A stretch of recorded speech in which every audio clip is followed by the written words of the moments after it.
Toujours en société, l'intégration dans le monde du travail est au cœur des préoccupations. Dans le sud Comoé, ils sont près de 10 000 jeunes avec des profils différents, des diplômés en reconversion professionnelle, des jeunes à la quête d'une seconde chance, à avoir bénéficié du programme d'insertion professionnelle et d'apprentissage initié par le ministère de la Promotion de la Jeunesse, de l'Insertion professionnelle et du Service civique. Pour constater l'impact de ce programme dans cette région, le ministre Mamadou Touré a entrepris une mission dans les localités de Grand Bassam, Adiaké, Aboissau et Tiapoum. Une tournée qui a permis au ministre de faire le bilan du programme jeunesse du gouvernement sur la période 2023-2025. Tchelila Lebonsoro dans ce reportage commenté par Félicien Biaou. Lucie Kema, titulaire d'un Master 1 en droit privé, a entrepris une reconversion professionnelle significative, marquée par un changement complet de direction dans sa carrière. En quête d'indépendance financière, elle s'est tournée vers la première occasion qui s'est présentée à elle. C'est une nouvelle découverte, une nouvelle expérience. Et puis bon, voilà. Donc je suis très fière d'être ici. Parce que voilà, je suis épanouie. Ouais, ça me plaît bien.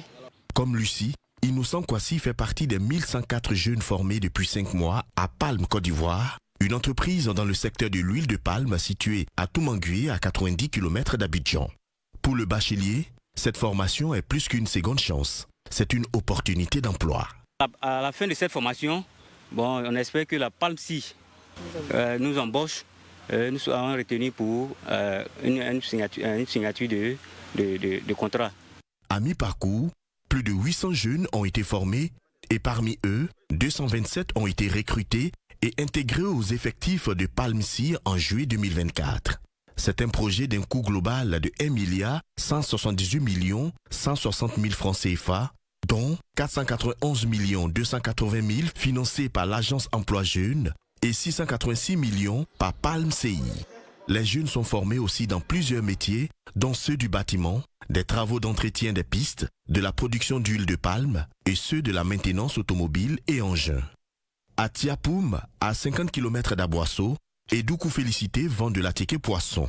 Il y a 3 ans, elle a reçu un financement de 300 000 dans le cadre du financement des activités génératrices de revenus.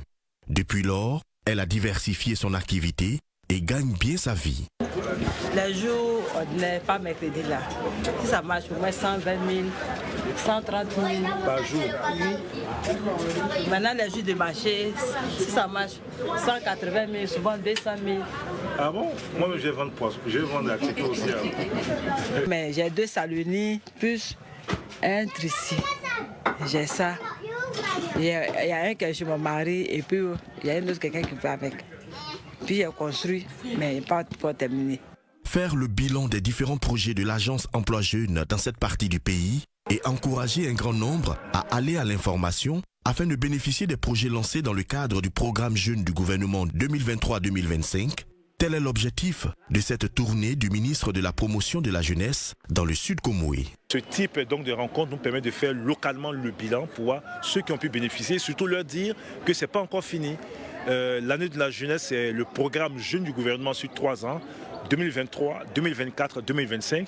Donc cette année, il y a encore des centaines de milliers de jeunes qui seront bénéficiaires. Et l'année prochaine, il y a encore des jeunes qui seront bénéficiaires. Donc après le Sud Comoé, nous apprêtons à aller dans d'autres régions pour faire donc le même type d'exercice. Ce sont près de 10 000 jeunes, dont 54% de femmes qui ont pu bénéficier des programmes d'insertion professionnelle dans le Sud Comoé au cours des 3 dernières années. Des initiatives qui incluent les TIMO, travaux à haute intensité de main-d'œuvre pour répondre aux problèmes d'employabilité des jeunes et des financements d'activités génératrices de revenus. Au total, c'est plus de 1,5 milliard de francs CFA mis à la disposition du Conseil régional du Sud Comoé avec l'appui de la Banque mondiale pour donner une chance de réinsertion aux jeunes de cette localité. Pour les